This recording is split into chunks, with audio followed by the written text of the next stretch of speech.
जब तक हमारी मांगों का अस्थायी समाधान नहीं हो जाता है तब तक हमने इस आंदोलन को निरंतर जारी रखना है। माताओं बहनों, जो बात हमने आपसे शुरू में कही थी, आज 48वां दिन है।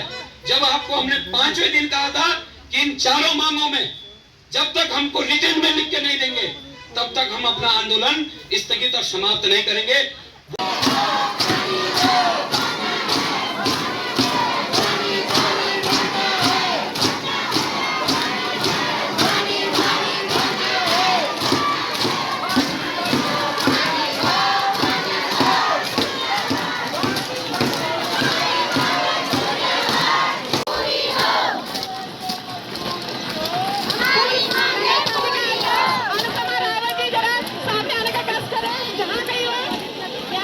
है वो भी जो प्रतिनिधि मंडल देहरादून गए थे वो भी पहुंचने वाले, तो आप लोग सब लोग धरना स्थल वहाँ डाइट गेट के पास पहुंच जाए सब लोग।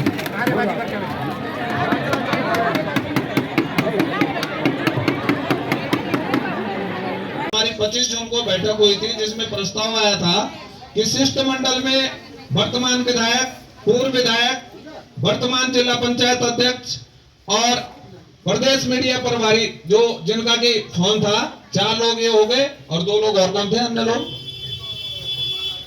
एक महारानी माला राज्य लक्ष्मी शाह और पुरोला विधायक दुर्गेश लाल। हमने कहा भाई हमारे प्रतिनिधि मंडल में 6 प्रतिनिधि हैं, ये 6 लोग संयुक्त रूप से जाएं और हमारी बात को वहां पर रखें। तो उन्होंने जब हमसे फोन पे बात की थी कि इसमें तो जो है ये तो हम तो सरकार में हैं और सरकार के लोग ही इसमें होने चाहिए, तो हमने कहा चलो भाई हम आपकी बात मानते हैं, हमें तो पानी की योजना को स्वीकृत कराना है ना, हमें इसलिए उनकी बात को मान लिया कि भाई ठीक है हम आपकी बात से सहमत हैं। लेकिन हमने उनसे एक शर्त और भी रखी थी कि भाई हम तो नहीं बुलाएंगे इन लोगों को, लेकिन आपके साथ भी कोई अन्य व्यक्ति नहीं होना चाहिए। उन्होंने हमको समय दिया 5 बजे का, हमने खाना पीना रास्ते का सब छोड़ करके हम जैसे तैसे 5 बजे के लिए देहरादून पहुंचे। लेकिन 5 बजे पता चलता है कि उन्हें मुख्यमंत्री जी से 5 बजे का टाइम नहीं मिलता है। सोचने वाली बात यह है कि मनवीर चौहान जी हमारा सीधे सीधे बेवकूफ बना रहे थे। आंदोलनकारी संगठन की ओर से 7 लोग गए थे, लेकिन जब हम वहां मुख्यमंत्री निवास पे पहुंचते हैं तो हमें वहां 7 के दुगने 14 से ऊपर भी अगर 15, 16, 17, 18 पे गिनती जाए तो इतने लोग वहां मनवीर चौहान के निजी थे। तो हमने जब वो भीड़ वहां देखी तो हम तंग रह गए। हमने कहा यार ये तो बिल्कुल गड़बड़ हो रहा है हमारे साथ। फिर जब माननीय मुख्यमंत्री जी वहां पे आए, हम तो एक बार के लिए बाहर आ रहे थे, हमने कहा भाई हमें नहीं करनी बात, यहाँ तो और ही और लोग बैठे हैं जिनका इस आंदोलन से कोई लेना देना नहीं है। तो साथी लोगों ने बोला भाई यहाँ से बाहर जाना भी एक मुख्यमंत्री का अपमान होगा।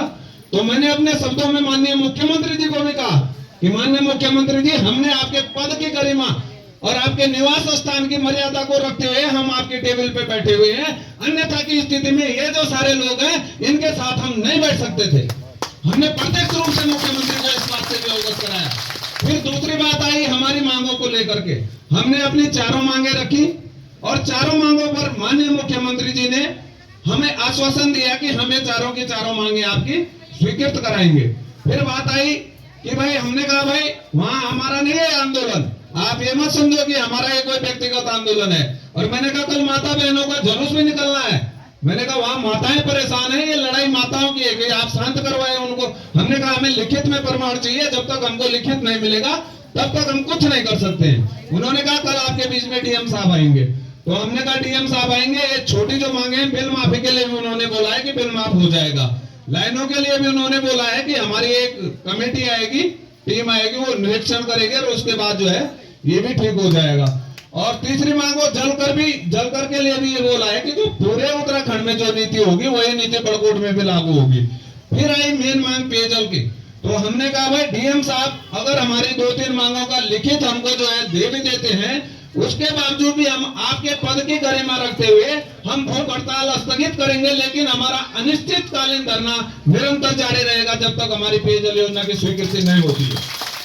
बुजुर्ग, व्यापारी सभी लोग एक ग्रुप के हिसाब से काम करेंगे, क्योंकि रोज सब टाइम नहीं दे सकते हैं। एक दिन अगर वार्ड नंबर 1 की 10 महिलाएं होंगी तो दूसरे दिन 2 की होंगी, तीसरे दिन 3 की होंगी। इस प्रकार से हमारे 7 वार्ड होंगे और 7 वार्डों में एक दिन हफ्ते में माताओं बहनों का नंबर आएगा। उसी प्रकार से युवा वर्ग जो भी है सब लोगों को इसमें सहयोग करना है और जब तक हमारी मांगों का अस्थायी समाधान नहीं हो जाता है तब तक हमने इस आंदोलन को निरंतर जारी रखना है। इन्हीं शब्दों के साथ आप सभी को सादर प्रणाम, धन्यवाद। और मंदिर में ये कह रहे थे कि हमारा प्रतिनिधि मंडल देहरादून जा रखा है, मुख्यमंत्री शायद हमारी कुछ मांगों को विचार करेंगे। हमें बड़ी खुशी थी जब ये आया कि मुख्यमंत्री ने स्वीकार किया है कि हम तुम्हारी मांगों को पूरा करेंगे। हम लोग क्यों रो रहे हैं?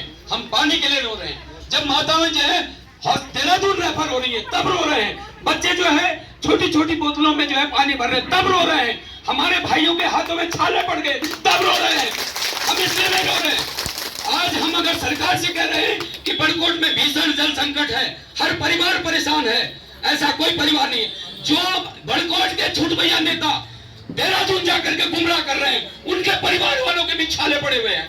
हम सब जानते हैं उस बात को। भाई जब यहाँ पर तय हुआ था कि जो विधायक जी हैं उनके नेतृत्व में जाएंगे, केदार सिंह रावत जी जब तहसील में आए थे, पूर्व विधायक, उन्होंने कहा था कि हम लोग पूर्व हैं, हमें एक एक हफ्ते का टाइम लगाता है सीएम टाइम देने के लिए। जो वर्तमान विधायक है उनको टाइम बहुत जल्दी मिलता है, आप उनके उस टाइम लो, हम भी उनके साथ आएंगे। यहाँ पर कमेटी ने तय किया कि वर्तमान विधायक, पूर्व विधायक, जिला पंचायत अध्यक्ष, सांसद और ये पुरोला के विधायक और उसके अलावा हमारे जो बड़कोट के नगर पालिका के जो आंदोलन से जुड़े हुए लोग हैं ये जाएंगे। भाइयों हमने सबको फोन किया, संजय डोभाल जी को फोन किया, उन्होंने कहा ठीक है मैं टाइम लेता हूँ। केदार सिंह रावत जी को फोन किया कि संजय डोभाल जी के नेतृत्व में जाना, उन्होंने कहा कोई बात नहीं, हमको बड़कोट का पानी चाहिए, किसी भी नेतृत्व में भी जाना पड़े जाएंगे। उसके बाद फिर जो है हमने दीपक विजवान जी को फोन किया, उन्होंने कहा कि हम भी तुम्हारे साथ हैं क्योंकि बड़कोट के लोग। उन्होंने कहा कि हम लोग ऐसा हम लोगों ने तय किया है और आप सब लोग जितने भी हैं, चाहे वो किसी भी दल के हैं, चाहे वो किसी भी, वो सीएम के सामने बोले। और जब ये सब एक साथ जाते तो मुख्यमंत्री इस बात को कभी नहीं नकार सकते थे। लेकिन मनवीर चौहान जी कहते हैं कि हम निर्दलीय विधायक के नेतृत्व में नहीं जाएंगे। अरे भाई जब तुम कैसी नेतागिरी कर रहे हो? तुम बहुत बड़े नेता हो गए, कोई बात नहीं, हमें तुमसे कोई नाराजगी नहीं है। तब उन्होंने कहा कि मैं तुम्हारी मांगों को पूरा करूंगा, आप लोग आओ मेरे नेतृत्व में चलो। अजय को कहा कोई बात नहीं, हमने विधायक जी को भी कहा, पूर्व विधायक को भी कहा, जिला पंचायत अध्यक्ष जी को भी कहा कि यार ऐसी बात हो रही है, हमें तो पानी चाहिए। उन्होंने कहा कोई बात नहीं, अगर वो करवा सकते तो जाने दो।